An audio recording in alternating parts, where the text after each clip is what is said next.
خراوی ژنانی ئازادی کوردستانە و یەکێکە لە ژنە بوێرە بەغیرەت و سەربەرزەکانی دەشتی هەولێر هەموو تەمەنی پڕ بوو لە تێکۆشان لە دژی ڕژیمی بەعسی فاشیز و لە دوای ڕاپەڕینی ساڵی 1992 هەتا ڕۆژی ئەمڕۆژ بەبێ وچان لە تێکۆشاندا بووە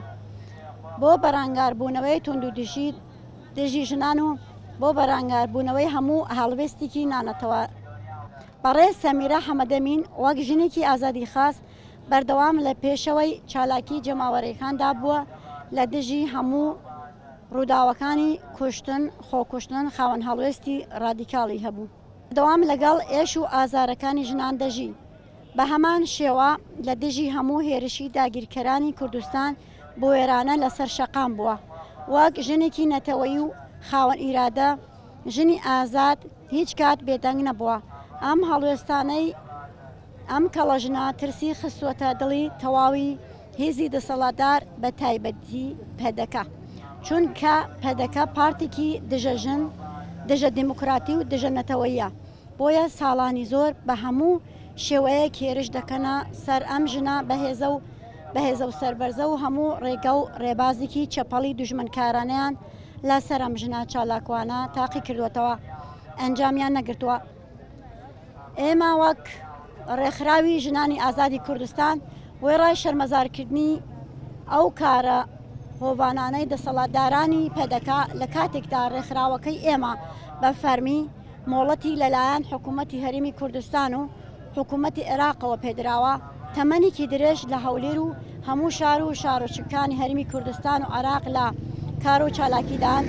تەواوی خەڵکی هەولێر شاهدی ئەو ڕاستیان کە ڕێکخراوەکەمان تاکە ڕێکخراوە لە پێشنگایەتی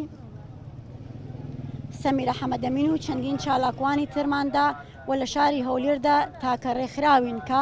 زۆرترین چالاکیمان بۆ خزمەتکردن بە مافەکانی ئەنجام داوە بە تایبەت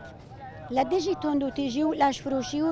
لە دژی کوشتنی ژنان و لە دژی دەستدرێژیکردنە سەر منداڵ و لە دژی داگیرکاری چالاکیمان ئەنجام داوە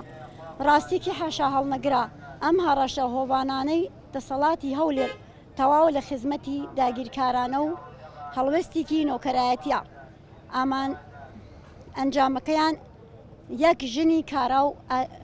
ئاکتیف نەمێنێت کە ڕووی ڕەشی دەسەڵاتی گەندەڵ و نادموکراتی ژنکۆژ ئاشکرا بکات هەر بۆیە داوا دەکەین لە یەک ڕێکخراوەکانی ژنان و کەسایەتی و چالاکوان و دیموکراتخوازان کە بە زۆرترین کات هەڵوێستی خۆیان پیشان بدەن و بێدەنگیەکان بشکێنن دوو داوا لە ئەندامانی پەرلەمانی هەرێمی کوردستان دەکەین بە تایبەت سەرۆکی پەرلەمان ڕێواز فایق وەک ژنێک بە زووترین کات سنوور بۆ ئەم هەڕەشە ئەم هێرشەدا بنێت و پەرلەمان کۆبێتەوە و خاوەندارەتی لە ژنانی چالاکوان و کەسانی خاوەن هەڵوێست بکەن تەواوی گیراوان ئازاد بکەن سێ داوا لە هەموو خەڵکی خاوەن هەڵوێست دەکەین کە زۆرترین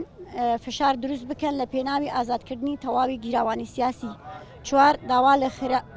داوا لە ڕێکخراوی نێودەوڵەتیەکانی مافی مرۆڤ ئەوروپا دەکەین کە لە بەرامبەر ئەم تاوانانە بێنە دەنگ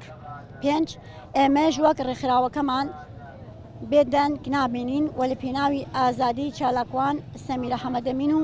تەواوی گیراوانی سیاسی و مەدەنیدا بەردەوامە لە چالاکی داین و تەواوی مەلەفی ڕەشی دەسەڵاتی گەندەڵی شاری هەولێر ئاشکرا دەکەین و بێوچان لە تێکۆشاندا دەبین و بۆ ئازادی سەمیرە حەمەدەمین و هەموو گیراوانی سیاسی